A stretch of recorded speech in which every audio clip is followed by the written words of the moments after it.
Hello friends, आज की इस वीडियो में हम देखेंगे dos.h हेडर फाइल के फंक्शन डिले के बारे में। डिले फंक्शन काम क्या करता है? डिले फंक्शन किसी प्रोग्राम की एग्जीक्यूशन को एक पर्टिकुलर टाइम के लिए स्लो कर देता है। मतलब अगर हमको किसी प्रोग्राम के किसी कंटेंट को एक पर्टिकुलर टाइम सीक्वेंस के बाद अगर एग्जीक्यूट करना है तो हम लोग डिले फंक्शन का यूज़ कर सकते हैं। So delay function is use for suspend execution for a program of a particular time. तो हम लोग इसका एक एग्जांपल देखते हैं कि डिले फंक्शन कैसे काम करता है। पर डिले फंक्शन का देखिए सिंटेक्स क्या होता है, वॉइड डिले और अंदर अनसाइंड इंटीजर होता है। अनस डिले, सॉरी स्पेलिंग गलत हो गई। देखिए अनसाइंड, यहाँ अनसाइंड इंटीजर का मतलब है यहाँ पे हम लोग कितने सेकंड का हमें डिले देना है, क्योंकि टाइम कभी माइनस में होता नहीं है। तो यहाँ पे कितने सेकंड का हम लोग को टाइम इंटरवल देना है, तो यहाँ पे वो डिक्लेयर किया जाता है। अगर हमको, और यहाँ पे आर्गुमेंट इन मिली सेकेंड चलते हैं टाइम के। अगर हम लोग को 1 सेकेंड का डिले करना है किसी प्रोग्राम के एग्जीक्यूशन में, तो हम लोग को यहाँ पे 1000 मिली सेकेंड एंटर करना पड़ेगा, क्योंकि डिले फंक्शन मिली सेकेंड में वर्क करता है। तो इसको हम समझते हैं एक प्रोग्राम की मदद से वो कैसे डिले फंक्शन का हम लोग यूज़ कर सकते हैं। हेडर फाइल से चालू करते हैं, क्योंकि delay function dos.h header file का फंक्शन होता है, इसलिए हम लोग को dos.h हेडर फाइल डिक्लेयर करना ज़रूरी है। और हम बाकी की भी तीनों हेडर फाइल लिख ले रहे हैं। वैसे इन हेडर फाइल को आप इस सी कंपाइलर में अगर ना भी लिखें तब भी हम लोग का कोड एग्जीक्यूट हो जाएगा, क्योंकि सी कंपाइलर बिना किसी हेडर फाइल के भी अपने फंक्शन को रन कर सकता है।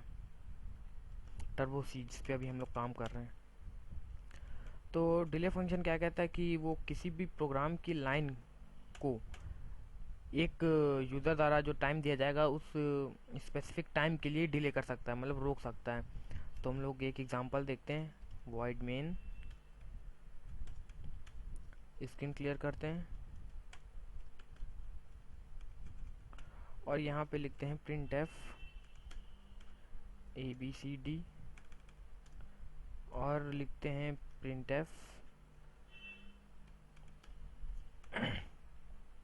EFGH। देखिए अभी ये क्या करेगा,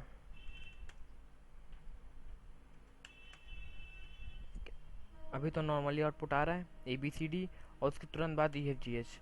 अब हम लोग को थोड़ा टाइम सीक्वेंस बढ़ा देना है। डिले किया,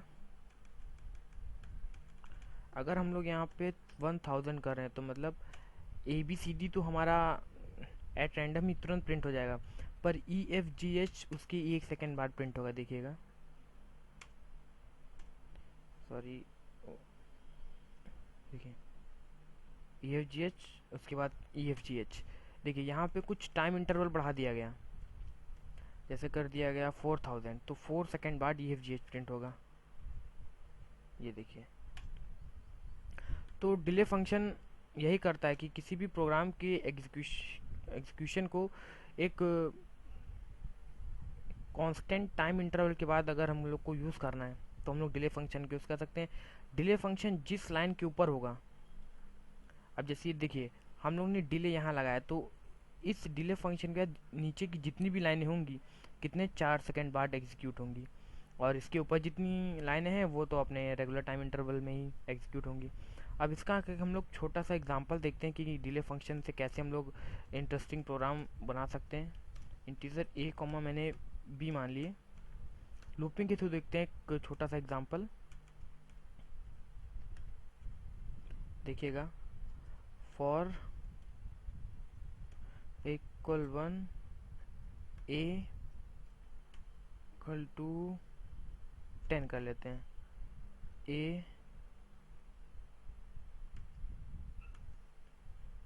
plus plus printf %d comma A। B का B लिया, अगर हम लोगों ने माना है तो B का यूज़ भी कर ले रहे हैं, B इंटू B। ठीक है, अब देखिएगा यहाँ पे पहले इसका आउटपुट देख लीजिए क्या आता है, कितनी टाइम इंटरवल क्या आता है। देखिए कंपाइलर इतनी फास्ट है कि इसने तुरंत ही प्रिंट कर दिया 2 4 6 10 12 14 16 80 20। अब हम लोग यहाँ पे देखिए अपना डिले फंक्शन यूज़ कर रहे हैं। अब प्रोग्राम के लाइन को एग्जीक्यूशन को आप देखिएगा, ये देखिए एक एक कैरेक्टर करके प्रिंट हो रहा है। तो हम लोग डिले फंक्शन का यूज़ इसी तरह प्रोग्राम के कई इंटरेस्टिंग वे में यूज़ करने के लिए कर सकते हैं कि आपको किसी भी लाइन को कितने देर बाद एग्जीक्यूट कराना है, और जैसे जैसे आप इसके प्रोग्राम को डिले फंक्शन को अपने प्रोग्राम में यूज़ करेंगे उसकी वर्किंग और डीपली जान पाएंगे। अगर देखिए अब यहाँ पे हम लोग थोड़ा कम टाइम इंटरवल दे रहे हैं 1000 मतलब, और 500 मतलब आधे सेकंड के अंदर ही सब कैरेक्टर प्रिंट होंगे। ये देखिए 2 4 6 8 10 12 14 16 18 20। तो ये नॉर्मल डिले फंक्शन की वर्किंग रही। इसको कैसे यूज़ करते हैं, आप डिले फंक्शन जहाँ भी लगा देंगे, और बस ध्यान रहे कि इसके अंदर time in millisecond use किया जाता है। इसके अलावा एक स्लीप फंक्शन भी होता है जिसकी जगह आप इसका यूज़ कर सकते हैं। अगर आपको सेकेंड और मिली सेकेंड में अगर कन्फ्यूज़न हो रहा है तो SLEEP स्लीप फंक्शन आप लगाइए, पर इसके अंदर टाइम इन सेकेंड ही दिया जाता है। अगर आपको 1 सेकेंड का टाइम चाहिए तो 1 सेकेंड यहाँ पे कर दीजिए। देखिए 1 सेकेंड के टाइम इंटरवल के बाद ही ये हमारे करेक्टर प्रिंट होंगे, जो कि नॉर्मली डिले फंक्शन की तरह है। तो स्लीप और डिले फंक्शन में बस इतना ही अंतर होता है कि वहाँ पे टाइम इन मिली सेकेंड दिया जाता है और यहाँ पे टाइम इन डायरेक्ट सेकेंड दे दिया जाता है। अगर यहाँ पे हम लोग 2 सेकेंड कर दें तो हर करेक्टर 2 सेकेंड के बाद प्रिंट होगा। देखिए 2 सेकेंड के बाद हर एक वेरिएबल, हर एक कांस्टेंट अपने एक लाइन वाइज प्रिंट हो रहा है। 2 4 6 8 10 12 14 16 18 20। तो हम लोग ऐसे करते हैं डिले फंक्शन का यूज़। और इसका अल्टरनेटिव फंक्शन एक स्लीप भी होता है। स्लीप का भी वही काम आता है कि अपनी नेक्स्ट एग्जीक्यूटिव लाइन को किसी एक स्पेसिफिक टाइम इंटरवल के लिए डिले कर देना। तो हम लोग इसी तरह आगे डॉस डॉट हेडर फाइल में भी और भी फंक्शन है उनके बारे में भी देखेंगे। और कई वीडियोस को अगर आप देखना चाहते तो आप हमारी वेबसाइट को सब्सक्राइब भी कर सकते हैं। Thank you.